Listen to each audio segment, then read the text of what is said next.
Hi everyone, I'm Jason Hayes, Product Manager for Trimble RealWorks, and in today's video, we're going to take a look at one of my favorite tools. It's called the Magnifier, but you won't find it on any menus or on any buttons. To use it, you simply press the N button on your keyboard. So now, let me show you some of its uses and why it's my favorite. To use the tool, simply position your mouse over the area of interest and then press the N key on your keyboard. As long as you hold it down, it will stay zoomed in. Release the key to zoom back to your original position.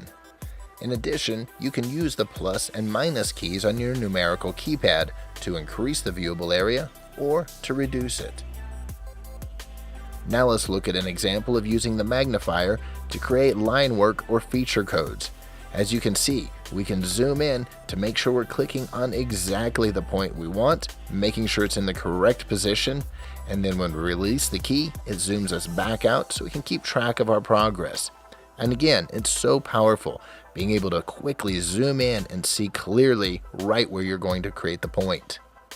Again, the magnifier tool is great for picking points of all kind, not just polylines or feature codes, but measurements as well.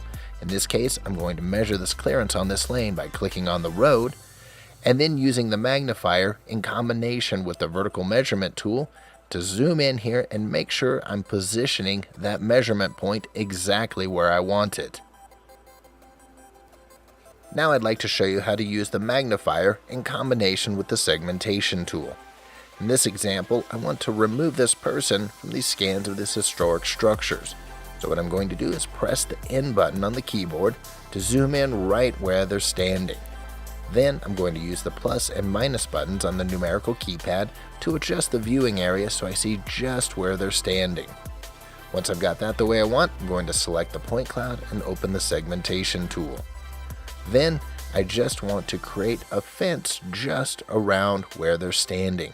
I'm just going to follow along here, and that's actually not part of them.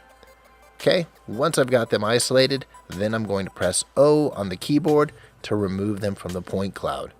Then, once I release the N button on the keyboard, you'll see that they're gone and I can create the new object. So as you can see, the magnifier, though simple, has a number of great uses. I hope you've enjoyed today's video, and as usual, I look forward to seeing you on the next one. Thanks for watching.